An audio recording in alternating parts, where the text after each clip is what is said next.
Welcome to another lecture by MedicoMedics. Chapter 7: Development and Activation of B lymphocytes.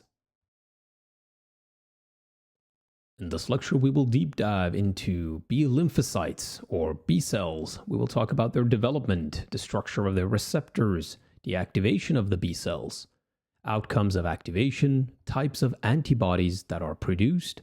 We will mention germinal centers, talk about clinical relevance, and as always, end with a summary.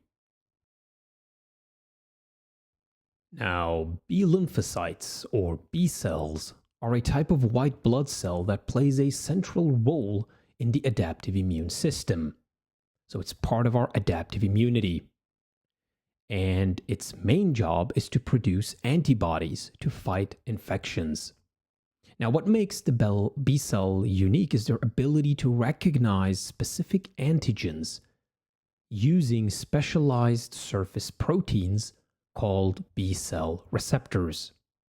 Once activated, they launch a humoral immune response, meaning they release antibodies into the bloodstream to neutralize or mark pathogens for destruction. So in short, B cells are essential for targeted, antibody-driven defense, and they form a key part of our immune memory.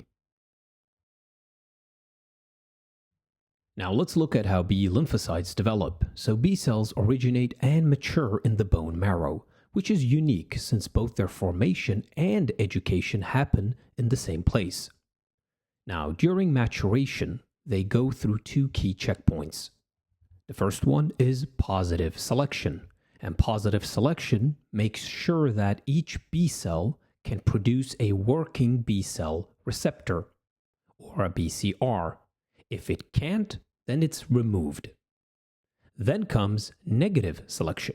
This eliminates any B cell that react strongly to the body's own tissues or self-antigens.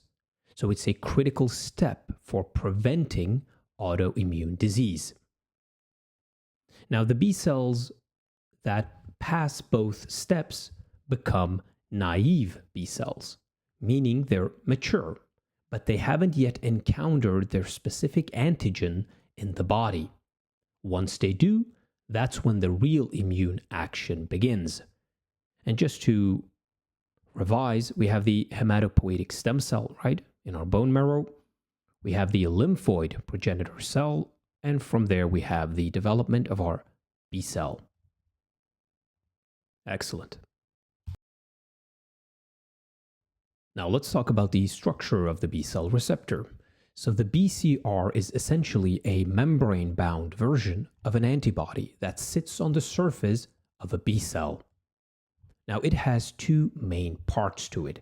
We have the variable region, which is at the tip of the receptor. So if you look at the illustration, we have the variable region right here.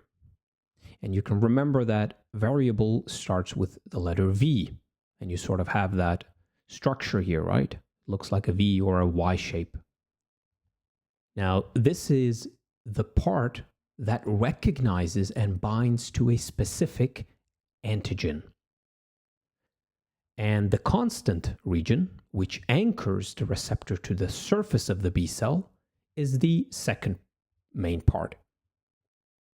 But for the signal to be transmitted into the cell, the BCR, the B cell receptor, relies on two additional proteins, so Ig alpha and Ig beta. These work together to send activation signals once an antigen is bound, triggering the next steps in B cell activation. So this structure is key to how B cells detect threats and kickstart antibody production. So what's important when we talk about the structure of the B cell? We need to remember three main concepts: the variable region, which is the tip, the constant region, which anchors the antibody to the cell, and we have signal transduction, essentially responsible for the activation of it all, with Ig alpha and Ig beta. Now let's go through how B cells get activated and what happens afterward. So the process begins with antigen recognition. A specific antigen binds to the B cell receptor. This triggers signal 1, the first activation signal, which comes directly from the BCR itself once it's bind to the antigen. But B cells usually need a second signal to fully activate. This is where T helper cells, or helper T cells, come in. They interact with the B cell through the CD4-CD4L connection and release cytokines. You can see that connection illustrated right here. And this is signal number 2. And it ensures that B cells only activate in the right context. Now, once both signals are received, the B cell becomes fully activated. And that leads to 2 major outcomes. The first one is proliferation. The activated B cell rapidly divides to increase its numbers. Second, differentiation into specialized effector cells. Some of these become plasma cells, which produce large amounts of antibodies specific to the original antigen. Others become memory B cells, which stick around long-term to provide faster responses if the same pathogen shows up again. So this activation process is central to how the adaptive immune system builds both immediate and long-lasting defense.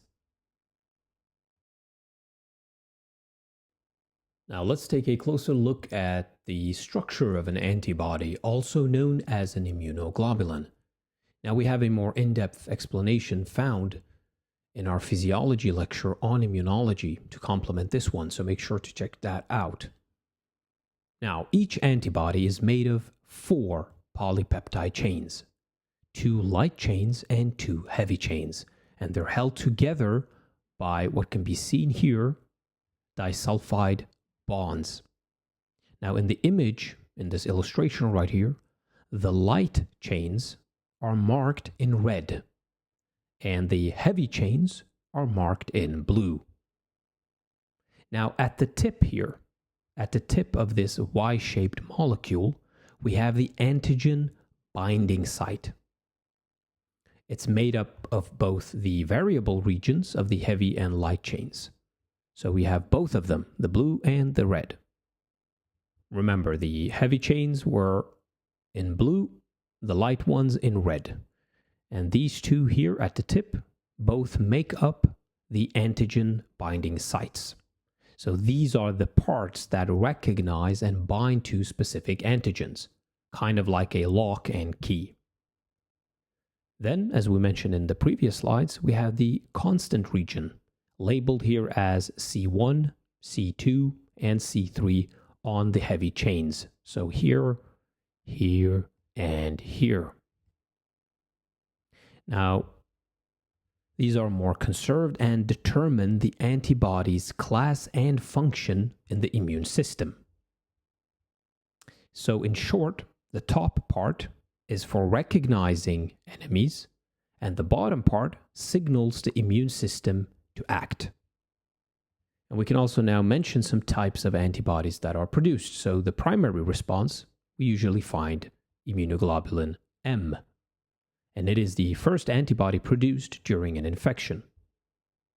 Then we have the secondary response, where we will find immunoglobulin G, A, or E, and these are produced during subsequent exposures for more targeted and effective immunity.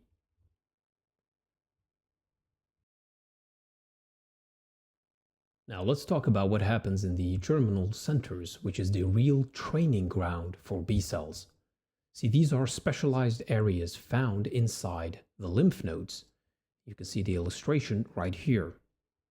And you can see the germinal center shown in here. And it is here to the germinal center where the B cells go after activation to refine their response. I could also add that these are also found in our spleen, not only in our lymph node. Now, inside the germinal center, two major things happen. First, we have somatic hypermutation. This introduces small targeted mutations in the B cell receptor genes, helping the B cell find versions that bind better to the antigen. Think of it like improving the fit between the antibody and the invader. Second, we have class switching. This is when B cells stop producing the default immunoglobulin M and start making more specialized types like immunoglobulin G or A, depending on the body's needs. So germinal centers help B cells become sharper, faster, and more effective, improving both the quality and type of antibodies they produce.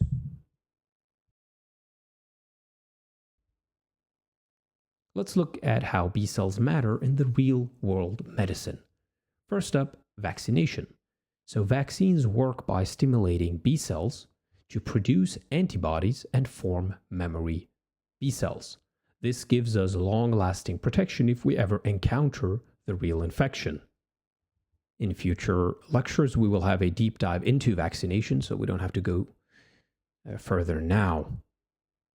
What about in autoimmune diseases? So B cells can go rogue, producing autoantibodies that attack the body's own tissues. This can be seen in conditions like lupus or rheumatoid arthritis. We also see problems when B cells don't work at all. In, for example, primary immunodeficiency, like Bruton's agammaglobulinemia. Here, the body can't make functional B cells, leading to frequent infections. And on the other extreme, B cell cancers, for example, like multiple myeloma or leukemia. This involve uncontrolled B cell growth that disrupts normal immunity. So whether they're missing or overactive or cancerous, B cells are key players in both health and in disease.